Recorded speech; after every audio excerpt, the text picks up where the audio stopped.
Sveiki visi, labas Nerijau. Labas, Ernestai. Jo, šiandien aš tave pakviečiau į mūsų diskusiją apie BIM kokybę ir informacijos kokybės svarbą. Tuo pačiu mes šiandien diskutuosim iš tikrųjų, kas yra ta kokybė, bet tuo pačiu atsakysim į esminius klausimus, kas yra BIM-o esmė. Iki šiol dar daug kas supranta BIM-ą kaip kažkokią geometriją arba geometrinį suderinamumą tarp pusavio dalių ir panašiai. Jūsų įmonė kaip tik ir dirba šitoje srityje jau 4 metus, kiek aš pamenu. Ja. Daugiau jau metų. Vat. Ir realiai jūs ir sprendžiate BIM projektų kokybės ir projektų organizavimo klausimus, ar taip galima būtų pavadinti? Turbūt paprastas atsakymas taip, bet jeigu taip praplėsti tą atsakymą, tai iš principo aš pats atėjau į tą BIM pasaulį vien todėl, kad norėsiu geresnės kokybės. Norėsiu geresnės kokybės projektų, kad jų gyvenimas būtų sklandesnis. Jo, teko būti įvairiose pusėse, ir rangovo, ir statytojo, ir projektuotojo netgi pusėje, ir teko pasidaryti projektus savo, teko pagal padarytus projektus statyti ir įvairius projektus įgyvendinti, bet visų ant tų pačių grėblių lipdavom. Kažkodėl tais. Ir panašu, kad tie seniai metodai, taip šiai dienai aš galiu sakyti, kad seniai metodai tiesiog negalėjo užtikrinti kokybės projekto tam, kad jį galima būtų pasimti ir pagal jį tiesiog paprastai pastatyti. Ne? Gerai, tai tada varom. Kas yra kokybiškas BIM projektas? Aš taip vis galvojau, kaip supaprastintai pabandyti pateikti, nes aš jau tikrai pavargau vis galvoti naujus, bet noriu galbūt pavyks, ne? Tai nusipirkai tu iš IKEA's baldą. Dėžutė to tokia mažutė atvažiavo ir ten išsitraukė ir yra instrukcija. Ir tau viskas yra aišku, tu išsitraukiai, tu turi kažkokį tai lentų krūvą, varžtų ten, ištrauki instrukciją ir pagal ją paimi ir susirinkai tą stalą. Galbūt ne visi tą gali pasidaryti, bet iš principo. Tai mano tikslas, kad projektas, statybos projektas, jis ir būtų kaip instrukcija. Tokia idėja ir yra, kad mes atsivertėm, mums sprendiniai aiškus. Varžtukai sutampa, skylė sutampa, ne? Kaip tam IKEA's stale, žinai. Viskas paruošta, padaryta, patikrinta ir tik tai reikia to, kuris turi rankas, kad galėtų susirinkti. Tai man kokybiškas projektas, tai yra paėmiau tas detalės ir pasidariau. Taip? Bet jeigu ten gilintis gilin, eiti į gilyną, ne? Tai jeigu mes turim tą projektinę bylą, juk nėra vien tik grafinis vaizdas, nėra vien tik brėžiniai. Tai yra ir techninė specifikacija, prašymai, iškinraštis, yra daug informacijos, kuri sudėta į krūvą, sako, tai yra projektas. Jo, anksčiau taip ir buvo, kad mes naudodom įvairiausias būdus ir priemonės aprašyti informaciją.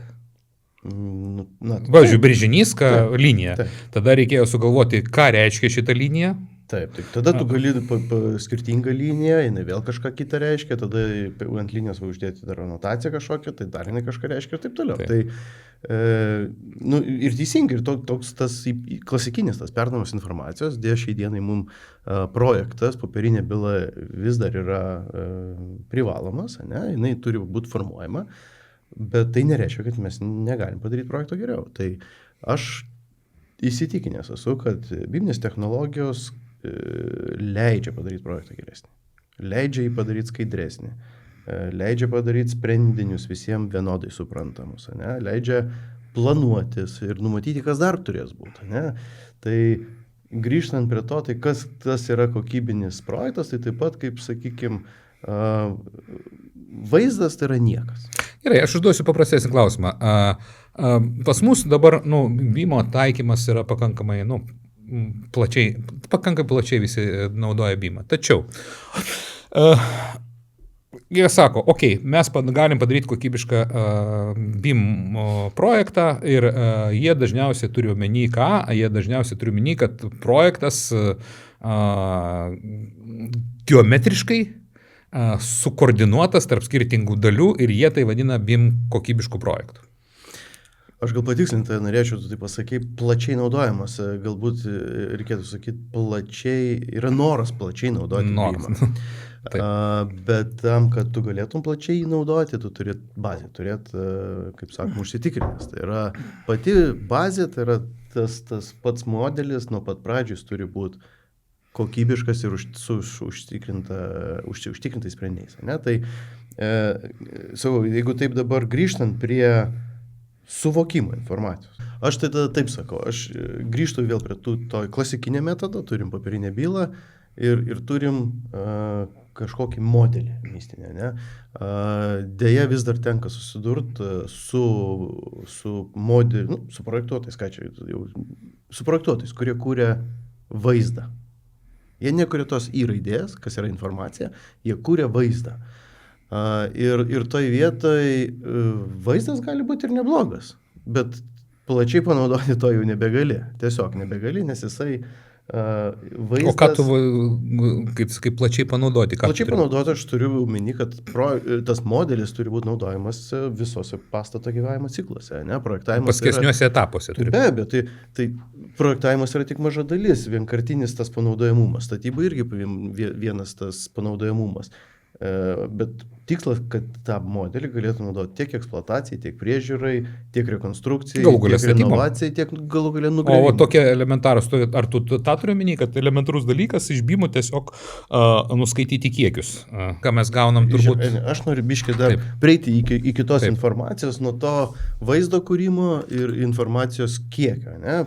Aš taip sakau, yra matoma informacija ir nematoma informacija. Ok, labai gerai.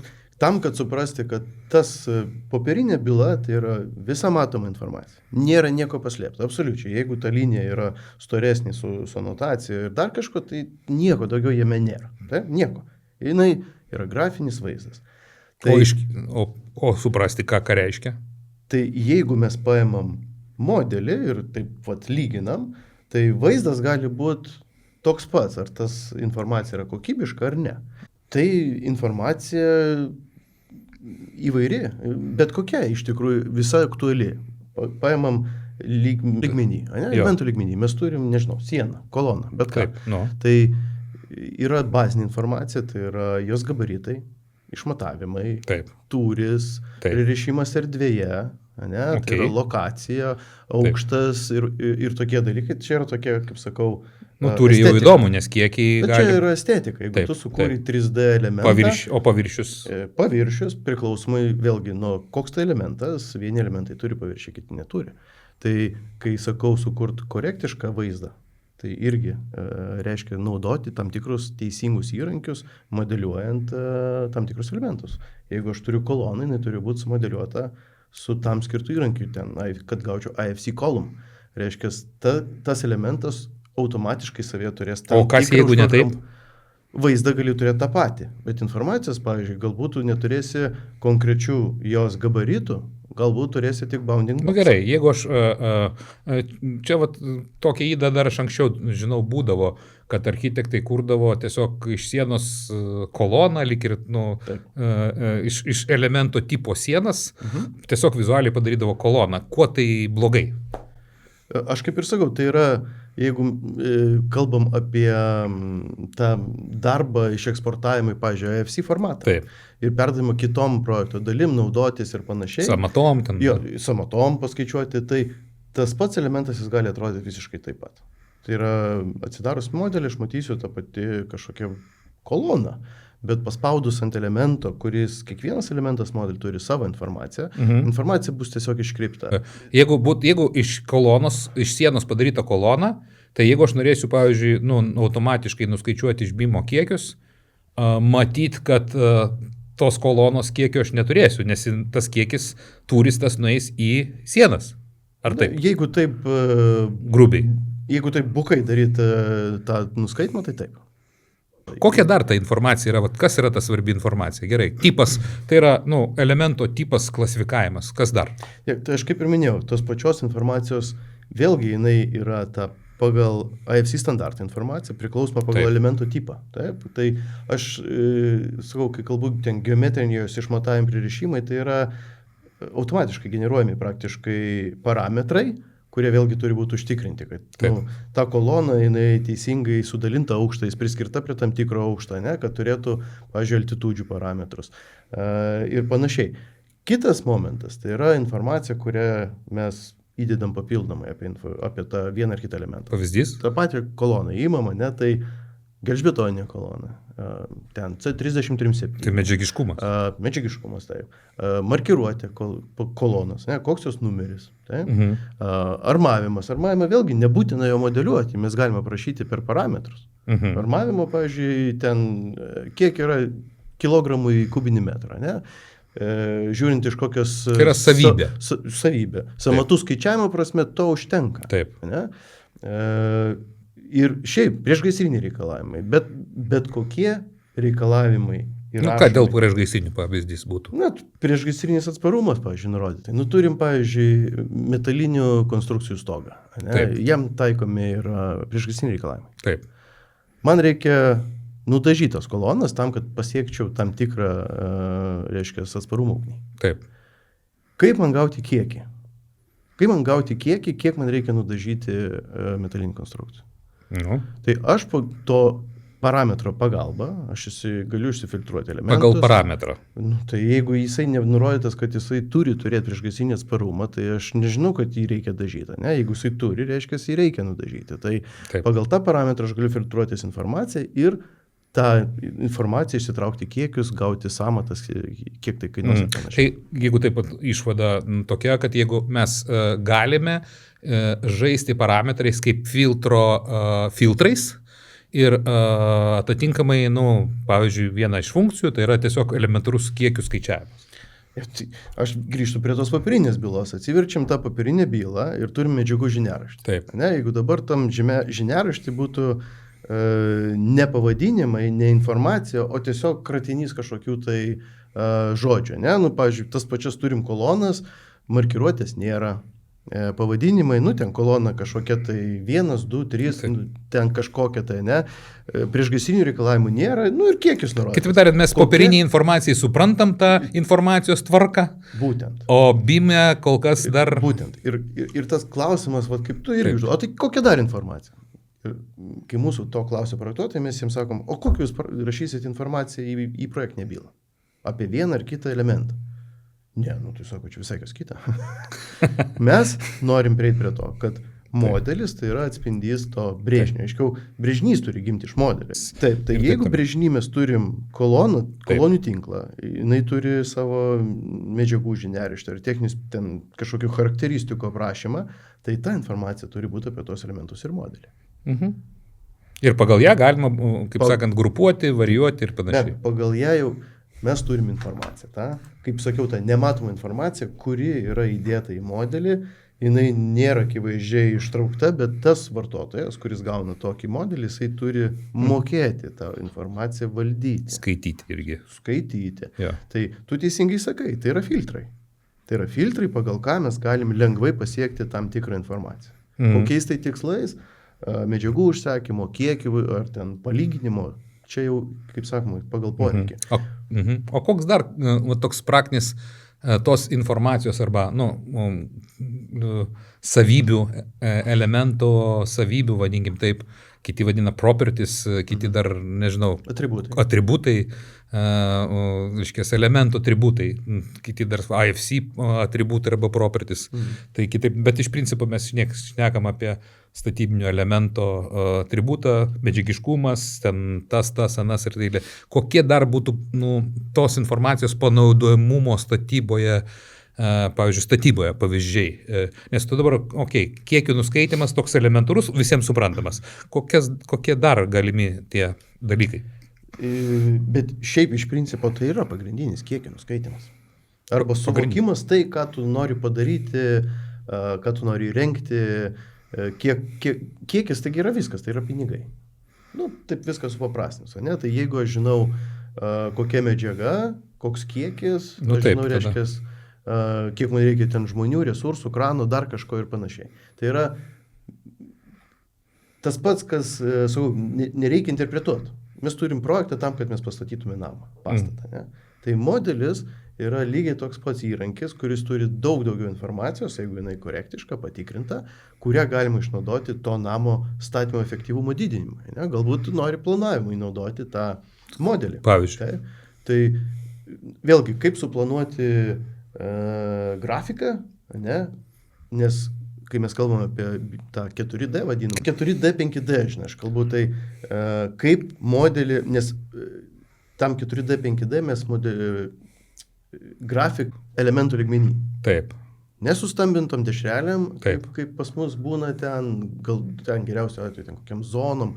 Elementų lygmenį, tai yra kiekvienas elementas. Užduotis, į kurias įeina elementai, kitaip tariant. Kiekvienas elementas, jeigu tai yra siena, kolona, perdanga, sija, langas, kas bebūtų, jisai turi savo atskirą tą identifikaciją ir laiką erdvėje, ne? Tai yra mes jį susijęm tai, su grafiku. Kitaip tariant, savybė yra laikas ar priklausomybė grafikui, užduočiai? Mes turim perdangą, taip. Kuri turi savo kubinių metrų kiekį.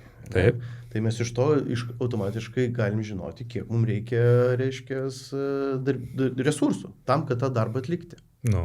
Tai tas kiekių paskaičiavimas yra automatizuotas iš pačio, modelio. Jūs dirbate vienam iš komplikuočiausių projektų, kiek aš žinau. Tai yra Rail Baltica su savo begaliniais, aš sakyčiau, per daug netgi užkeltais BIM-niais reikalavimais, bet gal tai yra pagal, kaip sakant, tarptautinį standartą arba yra labai aukšti reikalavimai. Ir Rostu minėjai, kad ten jie turi reikalavimų savybėms. Tu gali pavardinti, bent kažkiek, kad įvairovė tų savybių, kurios yra svarbios ir fiksuojamos. Vėlgi reikia tada suprasti tų panaudojimumą. Jo reikalavimų, kam jie reikalingi. Taip. Taip mes turim, tiesa, dirbam, reikalavimai tikrai yra labai aukšti. Gal ne visada yra aiškumas, netgi kaip juos įgyvendinti iš pačio statytojo. Bet kokia atveju tai yra sveikintina. Eiti link to, bandyti pasiekti kažką kitą maksimumą su mintim, nuo ko mes ir pradėjom, kad tas modelis turi eiti per visus ten to pastato gyvenimo etapus ir galų galėtų eiti iki eksploatacijos. Jeigu tai nepaslaptis, gali atskleisti keletą properčių arba tų savybių, kurias sakau, valdomos. Tikslas yra daeiti iki eksploatacijos. Taip. Tai, kas vyksta ten statybų metu, viskas yra ok, bet tikslas galutinis yra naudoti tą informaciją daug kartų. Ir ką tai reiškia informacijos prasme? Priežiūros prasme. Jo. Tai pradedant nuo įrengimo datos. Ne, įrengimo data. Įrengimo data. Tai yra tiesiog informacija savybė, ne? Taip, tai yra atskiras parametras, kur tam tikras elementas buvo įrengtas, tada įrengtas tokia įmonė, gali būti atsakingo vadovo, netgi nurodyta, kas tas buvo vadovas, nes tai, sakykime, koreliuoja tiesiogiai ten su statybos darbų žurnalu, ne? Be to gali būti pridėta techninė specifikacija, pavyzdžiui, kaip nuoroda į tą vieną ar kitą elementą, ne? Tai ta informacija, kuri svarbu žmonėm, kurie prižiūrės vieną ar kitą ten įrenginį ar kažką, ne? Tai tų papildomų parametrų ten, aš bijau pasakyti, gal apie 20 yra. Jeigu jūs žiūrėt šiaip viešą į sektorių, praktiškai turbūt didžioji dalis projektų yra skelbiami su BIM-iniais reikalavimais. Taip. Turbūt, taip. Atvirai pasakyti. Ne visi dar supranta, ko jie patys ten reikalauja, bet yra toksai įstatymas, kad jie turi tą dalyką daryti ir vėlgi jie mokosi ir viskas čia yra tvarkoje. Yra sektoriai, iš to sektorius tam tikros įmonės, kurios jau tą daro ne pirmus metus ir nuo to, kaip, sakykime, pradėta buvo prieš 4-5 metus tie rengti konkursai, kur pagrindinis galbūt buvo fokusas ant tos geometrinio suderinamumo ir gavimo suderintų sprendinių, kas irgi gerai, turint tikslą turėti grinus kiekius, kad galėtų įsivertinti sąmatas ir taip toliau, mato, kad to nebegana ir reikalavimai jie didėja ir irgi tai yra fokusas į pastatų arba tų statinių eksploataciją, priežiūrą. netgi su mintim, kad neaišku dar kaip tai bus realizuota. Nu, tada paminėk keletą bent jau. Aš noriu pasakyti, kad šiai dienai nėra dar tokios eksploatacinės, pavyzdžiui, sistemos, kur sako, mes žinom, kaip mes tą eksploataciją. Jo, bet kokias savybės reikalavimas, kad būtų... Tai tos pačios, žinau, kaip bet kuriam eksploatuotojui. Tai vat, jeigu tu ateini į patalpą, turi įrenginius, nežinau, ten vėdinimo įrenginys, šviestuvas, bet kas. Tai, ką eksploatuotojai, tie prižiūrėtojai, ką jie prižiūri. Yra planinės priežiūros, yra, pavyzdžiui, įtraukite informaciją, kada mums baigsis garantinis laikotarpis apie vieną ar apie kitą elementą. Jie sako, mes likus mėnesiui iki garantijos pasitikrinsim tos įrenginius ir galbūt mes juos pasikeisim. Tai informacija, garantinis laikotarpis. Be abejo, bet prie to garantinio tada... kas tas atsakingas, telefono numeris, kam skambinti ir taip toliau. Tai yra, ta informacija vėlgi yra centralizuota, vienoje vietoje prieinama paspaudus vieną paspaudimą. O klausyk, ar sudėtinga įdėti ir turėti nesudėtinga, bet ir matyti turbūt, skaityti nesudėtinga BIM, vieweriai turbūt tą visus savybės tas informaciją nuskaito, bet ar sudėtinga yra papildyti tą BIM modelį, tą informaciją? Ar čia yra... Kas tą daro galų gale? Šiaip papildyti, vėlgi, mes turim tą apsibriežti ir išsiaiškinti. Yra tie native modeliai, arba darbiniai modeliai. Aha. Ir yra modeliai, kurie yra AFC failai, tai yra išeksportuoti modeliai tam, kad... Kaip rezultatas. Ja. Kaip rezultatas bendradarbiavimui tarp kitų projekto dalyvių, reiškia, tai yra pagrindinis tas informacijos apsikeitimo šaltinis. Statybininkam atidavimą. Taip. Ten priežiūros sistema. Atsakant į tavo klausimą, kasgi pildo, tai jeigu žiūrėti tą patį viešą sektorių su reikalavimais, tada privalomumas yra uždėtas projektuotojui. Mhm. Tam, kad jis atiduotų tą savo darbinį failą su tą visą informaciją. Kaip byloj, kaip tu sakei. Kaip byloj, taip. Tai reiškia, kad jie turi papildyti tą patį darbinį failą ir išeksportuoti visi su visą informacija. Mhm. Tačiau yra ne visada taip veikia ir finale vis tiek tas darbinis failas yra AFC ir jame svarbu, kad būtų informacija. Mhm. Reiškia, tuo atveju ta informacija gali būti papildoma tam tikrais AFC redaktoriais. Ten, ar imti kokį Simple BIM, ar imti kokį Bexel Manager ir taip toliau ir panašiai. Tai yra programinė įranga, kurių pagalba mes galim įdėti informaciją į tą apie vieną ar apie kitą elementą. Į AFC failą. Taip, į AFC failą.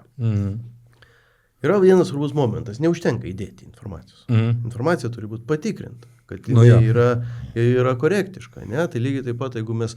O kaip užsakovai tai daro šiais laikais? Jie patys to nedaro. Kaip užsakovai paprašo, bet ne... Kaip užsakovai patys daug ko nedaro, bet tam samdo žmonės, kurie daro. Tai realiai mes tą darom. Taip, mes dirbam kartu su užsakovais komanda. Mes su jais, reiškia, apsirašom tai, kas turi būti padaryta projekto pradžiai, susiderinam reikalavimus ir tuos reikalavimus įgyvenam visą projekto eigoje. Taip. Tai nuo pradžių yra informacija projektinė, tada statybinė, tada išpildomoji, tada papildoma eksploatacinė ir taip toliau ir panašiai. Taigi visa informacija turi būti ne tik įdedama, bet pagal tam tikrus parametrus turi būti patikrinta. Tai procesas reikalaujantis tam tikrų žinių ir įrankių. Mes, sakykime, ne tiek daug tų įrankių, kas gali tą padaryti. Pavyzdžiui, koks Solibri Office yra programa, kurią mes naudojam ir reiškia, jos pagalba galime apsirašyti, ką mes norim patikrinti ir kokių rezultatų tikėtis. O kas jeigu užsakovas netikrina, nesamdo, tarkim, jūsų ar dar kažkokių kitų profesionalų? Ta prasme, yra jau nežinau kiek kartų įsitikinta, kad neprižiūrimas procesas neprijuda prie gero rezultato. Čia bet koks. Bet jūs tikrinate tos parametrus šiais laikais jau, ar ne? Dabar kokie iš tų tikrinimų praktikos, kokias tipinės klaidas matote, jeigu šnekam apie tos parametrus informaciją? Tipinės. Kokios tipinės klaidos yra? Apie parametrų informaciją? Taip. Ne, ten tiesiog yra kultūros klausimas. Didžiai dalim, ne, pavyzdžiui, paprastas pavadinimas, ne, apie elementą. Jisai turi būti korektiškas. Jeigu tai yra monolitinė siena, jinai negali vadintis kitaip. Aš noriu pasakyti, kad šitą pastabą gali taikyti absoliučiai bet kuriam parametrui. O kuris yra tipiškiausia problema? Tai kur labiausiai žmonės suklumpa su tam parametrinė informacija? Jos netikrina. Tiesiog jos netikrina ir ta informacija yra bet kokia tada. Tai va tas Bet kokio tipo informacija yra tokia? Absoliučiai visa, Ernestai. Absoliučiai visa informacija. Pavyzdžiui, yra medžiagiškumo nėra elementai, ar kaip? Nėra. Tokių pasitaiko, ne? Taip. Absoliučiai visa informacija turi būti patikrinta. Tai yra, jeigu, aš minėjau, mes pradžiai projektą apsirašom tą BIM gyvenimo planą. Taip. Vienas iš punktų yra apsirašymas kiekvieno elemento modelį, lango, sienos, perdangos. Kokia informacija? Kokia informacija apie tą elementą minimaliai turi būti. Taip, tai yra kokia informacija ir kokia informaciniai reikalavimai. Ir tas kiekvienas parametras turi būti patikrintas. Ne? Taip, kaip mes kiekvieną elementą tikrinam jo suderinamumą erdvėj. O jūs tikrinate, ar yra, ar nėra, ar tikrinate ir turinį? Nes pavadinimas, nekorektiškas pavadinimas. Be abejo, ir turinį. Tai yra informacijos buvimas nereiškia, kad jinai yra korektiška. Tai jinai turi atitikti reikalavimus, kurie yra prašyti. Tai čia rankinis darbas ar čia automatinis? Ne, mes naudojam vėlgi tą patį Solibri tokiom patikrom, nes tai yra, noriu sakyti, automatizuotas, bet kaip paskui automatizuotas, atrodo, kad mes nieko nedarom. Tam, kad veikti su automatizuotai, mes turime apsirašyti. Ne? Apsirašyti, ką mes norim patikrinti, kokį rezultatą mes tikimės. Ir tai, kas yra blogai, mes turim vėlgi iškomunikuoti, ne, kitai pusiai, tam, kad ta informacija būtų pataisyta. Supratau, įdomu.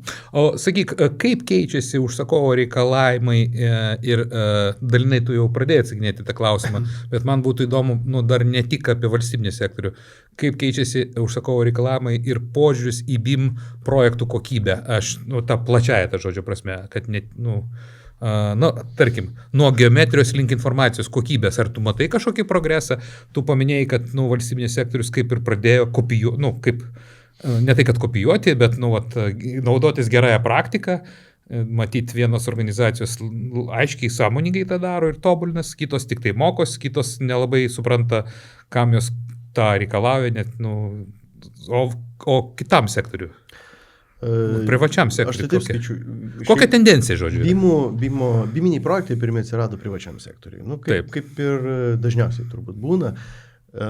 Tačiau tas atsiradimas jis nebuvo masinis, kur atrodo visi mato naudas ir pradėtų naudoti vieni po kito projektuose ir panašiai. Deja, taip nėra. Naudoja tie, kurie turi praktiką, patirtį ir dažniausiai blogąją patirtį. Ir tie, kurie mato, kad tai galima pataisyti, jie iškart kabinasi ir pradeda naudoti. Tai aš sakau, pirmieji privataus sektoriaus projektai, aš pats asmeniškai pradėjau turbūt prieš kokius 8-9 metus pirmieji projektai atsirado. Ne? Tai viešasis sektorius puikiai tą, nenoriu sakyti, nukopijavo, bet pamatė tą naudą ir pastarėjai 5 metai tikrai juda labai į priekį ir, sakyčiau, šiai dienai galbūt net ir lenkia privatų sektorių. Yeah. Taip gavosi, kad viešai sektorių pareigoja įstatymas, o privatus sektorius vis tiek jis dar yra pats pasirenkantis. Tačiau tie statytojai, turto vystytojai, kurie pabando, bet teisingai pabando. O ateimi ir juos vedėjai už rankos, sakai, žiūrėk, dabar tą dar galima padaryti. O, fainai, o dabar va šitaip galima padaryti. Galima pasitarimuose naudoti. Kitaip tariant, jie turi suvokti, kam jam tą informaciją, kaip jie gali pasinaudoti. Būtent. Bet jiegi puikiai suvokia, kam jam popierinė informacija, tai lygiai taip pat gali pasinaudoti ir skaitmeninė informacija. Gali, bet nuskaityti informaciją yra žymiai paprasčiau iš duomenų bazės, negu iš skaitmeninė skaityti. Tai aš visuomet sakau, kad mes senai jau taip stengiamės nevartoti to, kad mes kūrėm modelį. Mes kūrėm duomenų bazę. Duomenų bazę, kuri yra pripildyta tos informacijos. Ta informacija mes turim patikrinti, užsitikrinti, kad ją mes galim vadovautis.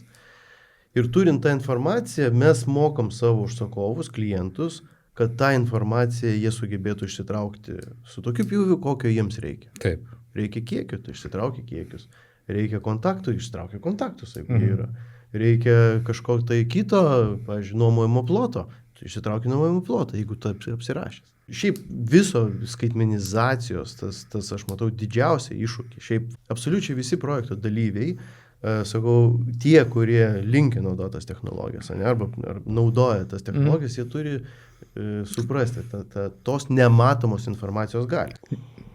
Kalbant apie tą taip pastatytą ar modelį parengtą eksploatacijai, aš tai matau kaip tai gali būti skirtingo varianto modelis. Ta prasme, jis skirtingai gali būti struktūrizuotas. Informacijos prie jo pridimas gali būti...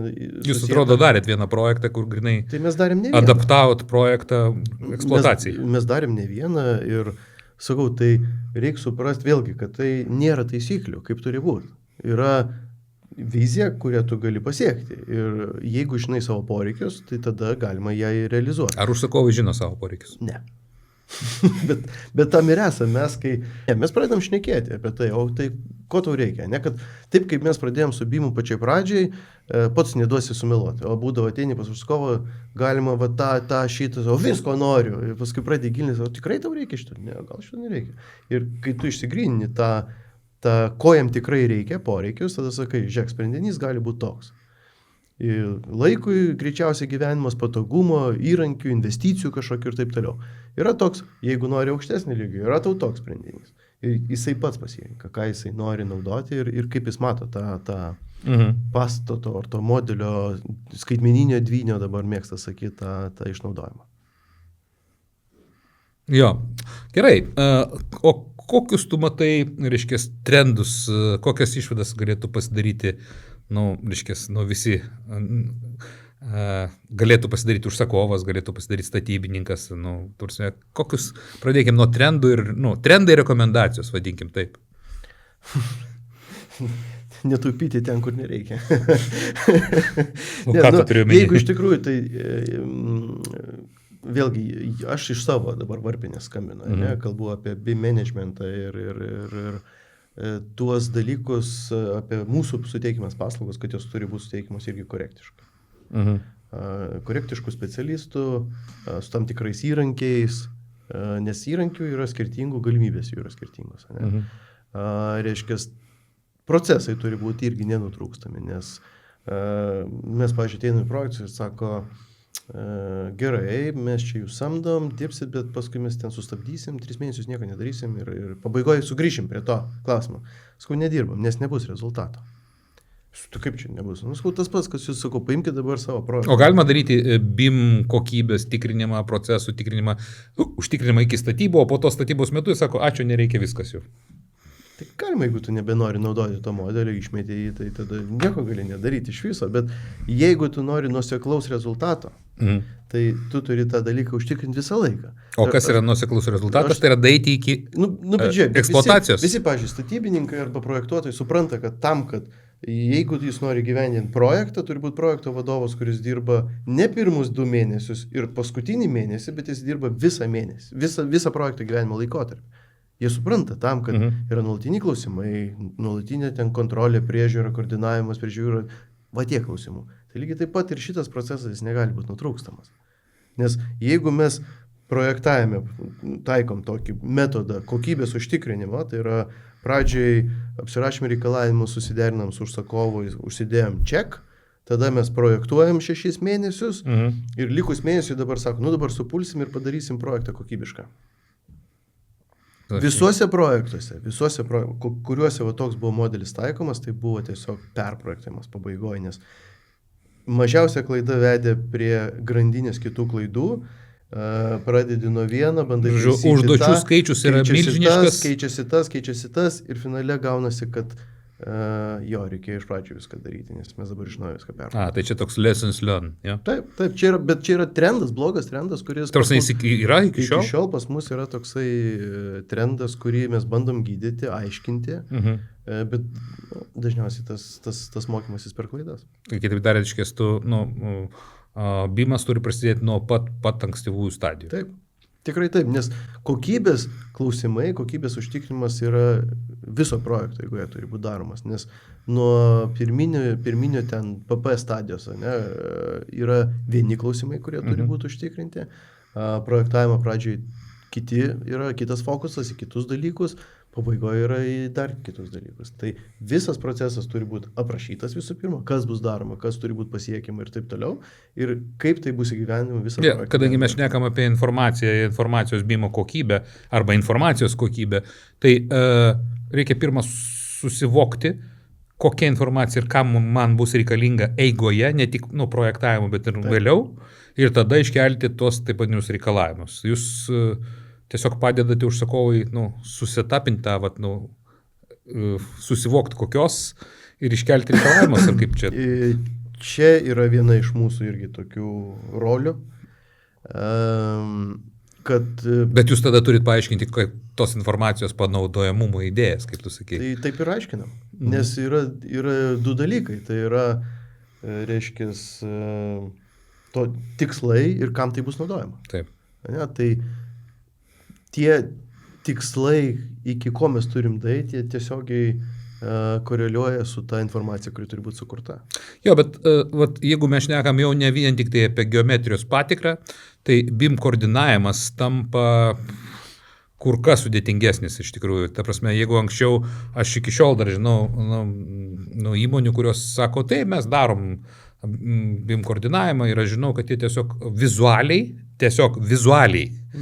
tikrina geometrinį atitikimą ir jie tai vadina koordinavimu, geometriniu koordinavimu, bet netgi ne automatiniu, o vizualiniu. Tai yra ten tos programos, kur tiesiog, vadinkim taip, parodo tau, tiesiog vieweriai, vadinkim taip, neprofesionalios tikrinimo, o netgi susikirtimo nustatymo, bet tiesiog viewerių pagalba ir jie tai vadina, kad koordinavimas, aišku.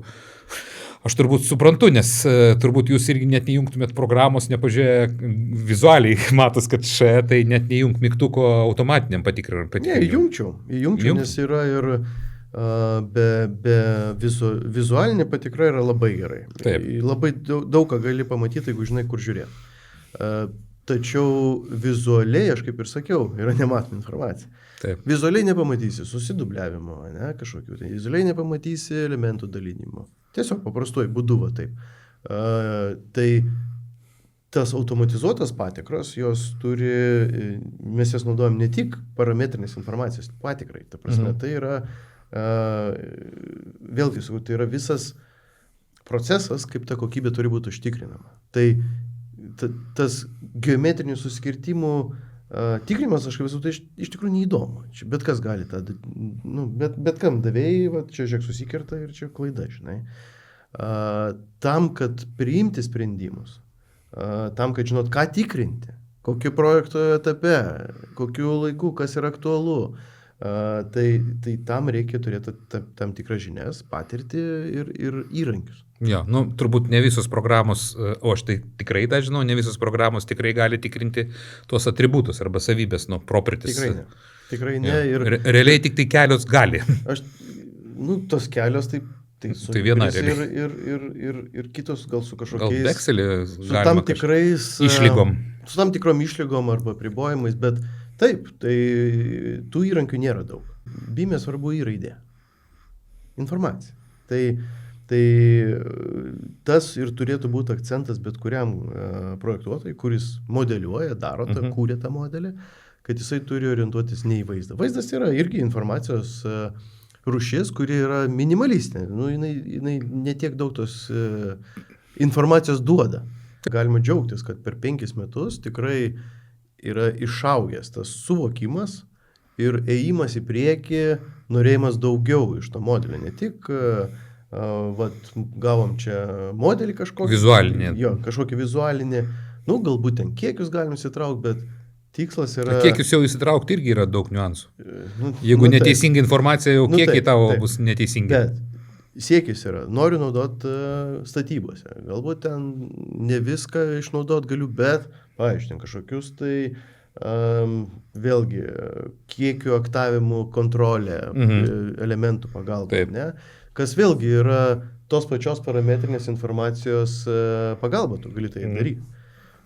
Nu, nes tu turi konkrečiai sulyginti faktą su projektinis. Bet ar tai nėra, reiškia, galimybė, vadinkim taip, reiškia, jeigu mes einame į šitą lygį, BIM informacija ir, na, kiek aš žinau, visi praktiškai vieweriai, netgi nemokami vieweriai, tokie kaip tas Solibri vieweris yra, tai netgi nemokami vieweriai gali skaityti tą parametrinį informaciją BIM-o. Gali. Ir kitaip tariant, reiškia, realiai bet koks paskesnis informacijos skaitytojas, ar tai yra statybininkas, ar tai projektų vadovas, ar tai samatininkas, ar tai, reiškia, statybų statybvietės darbuotojas, jisai iš principo gali skaityti tą informaciją čia ir dabar. Taip. Nevaikščiodamas, reiškia, papildomų aprašymų, dokumentų ir taip toliau. Jo, tai va čia, aš manau, va čia va yra ta galimybė, jeigu mes turim informaciją, vadinasi, mes ją galime, na, čia ir dabar skaityti. Ta prasme, procesas tampa žymiai efektyvesnis, greitesnis. Vienoje vietoje visa informacija. Jo, bet tam, kad, sakykime, tas informacijos skaitimas čia ir vietoj telefoninė planšetė, tai dar kažkur būtų efektyvesnis, vėlgi, kiekvienam sektoriui yra skirti tam tikri įrankiai. Tai ir statybininkam yra įrankiai, kurie skirti būtent palengventi arba steigti daugiau mobilumo. Tai vėlgi, tai jisai turėdamas tos įrankius, jis prieina prie tos informacijos iš karto ten, kuriem reikia. Ne? Gali gauti kiekius, gali gauti pamatuoti altitudės ir panašius dalykus. Tai be abejo, bet vėlgi, tam, kad tą naudot mes turime. Bet tvarkoj, aš tiesiog, senuoju būdu, nes tu dirbai dar senais metodais kažkada, ne anksčiau, tau senuoju būdu tą informaciją gauti buvo žymiai, ne tai kad sudėtingiau, bet užgaištum žymiai daugiau laiko gauti tą pačią informaciją, negu dabar, jeigu ta informacija yra BIM-e. Tai taip, tai tą, ką mes šnekėjom, informacijos išsitraukimo iš tavo turimo šaltinio. Tai iš papirinės bylos išsitraukti informaciją yra žymiai... Ir nebūtina kreiptis į projektuotoją. Taip. Žymiai sudėtingiau, negu jeigu tu turi informaciją, kurią gali valdyti su turimais įrankiais. Tai ta informacija, jeigu jinai yra, tu gali ją išsitraukti įvairiausiai formą. Taip. Bet jeigu nėra, tai... Jo, tu gali įsitraukti į Excelį, tu gali perduoti kokį duomenų apdorojimo bazę, ne? Ir tu gali kaupti, tu gali ją vėlgi daryti analitinius stebėjimus. Gali apjungti 78 projektus ir ištraukti tą informaciją ir daryti tam tikras išvadas. Mes diskutavom čia netaip senai apie tai, kaip galima, pavyzdžiui, iš kvadratinio metro kainos pasiskaičiuoti.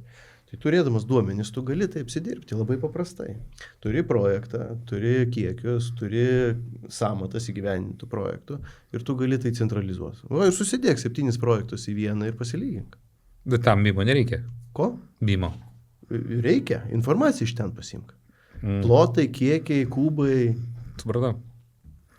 Ir vėlgi, ne tik, kad plotai, kiekiai, bet plotai tam tikrų patalpų, kiekiai tam tikrų elementų ir taip toliau. Tai ta informacija niekur neprapuola. Tie, kurie, šiai dienai mes vis dar kovojam su tuo, kad jeigu yra projekte ten kokiam rangovo BIM-inis reikalavimas, tai yra jam galvos skausmas, o ne mato taip, kaip pridėtinė vertė. Apie rangovą. Statybininkus. Jisai, o ne, ir vėl tas BIM-as. Tai turi įvykti tas lūžis, kai reiškia, tie dalyviai, kuriems yra duodama tas modelis, kad jie matytų tai kaip pliusą. Kad jisai sako, aš išnaudosiu, jie žinau, kaip jie naudotis. Tai prie to reikia irgi daryti. Tai, kaip tu sakai, kiekius... Tai kiekiai statybininkam reikalingi. Labai įdomu kiekį, bet jisai pasiėmęs pirmą kartą modelį, jisai neišsitrauks taip kiekių paprastai, nes tai yra informacija, prie kurios tu turi prieiti. Ne? Tam, kad tu prieiti, tu turi suprasti. Pafiltruoti reikia. Tu turi suprasti modelio struktūrą. Kaip jisai kūriamas, kas yra svarbu, į ką reikia atkreipdėmėsi, kaip galima ten sugrupuoti, kaip ten galima ištraukti. Ir tik tada jau, kai jisai turi bazinės žinias, jisai sako, okei, dabar aš suprantu, kas yra tas IFC wall, aš suprantu, kas tas IFC column, ne? Apie tą aš galiu ten tikėtis to, iš to galiu šito, o ką dar, medžiagiškumą galiu, galiu pagal aukštus, galiu, pagal patalpas irgi galiu. Tu vardinė įdomus dalykus. Bet supranti, iki to tu turi daiti, ne? Tu pasiėmi pas mus, vėlgi, mąstymas yra toks, atvirčiau bylą yra žiniaraštis ir Sakau, bet ar tau reikia taip? Nu, jeigu tu nori pasitikrinti kiekius, tau gal ir to užtenka. Ištraukiant gali kiekius pagal žiniaraštį pridėtą prie bylos. Galiu. Gerai, pasilyginau. Nu ir gavai, skiriasi, perdanga 1000 kubų, nu ir kas? Kur tie kubai skiriasi, ne? Tai dėl to ir sakai, bet žiūrėk, galima zonomis, galima aukštais, galima ten, sakau, atskirom patalpom. Tai iš principo skaidimas tų pačių kiekių pagal įvairiausias Taip, kaip tau reikia. Charakteristikas. Taip, kaip tau reikia. Jo. Tai ir yra informacijos išnaudojimas. Visi mes mokomės ir manau, kad ir BIM informacijos panaudojimumas yra tik tai pradžia. Tik tai pradžia. Teisingas darbas, išnaudojimumas informacijos. Taip. Aš manau, kad kiti metai bus kaip tik tie metai, kai žmonės vis labiau ir labiau supras, žmonės, tai tu paskesni informacijos naudotojai, tai yra statybininkai, užsakovai, žodžiu, visuose procesuose tos informacijos savo panaudojamumą.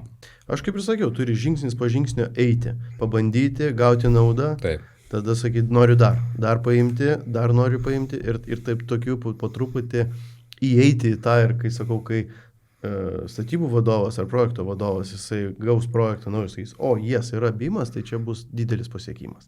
Mes tiek daug ir kaip ir naujo nieko neskleidėm, bet pabandėm paaiškinti tos raidės svarbą iš tikrųjų, kad...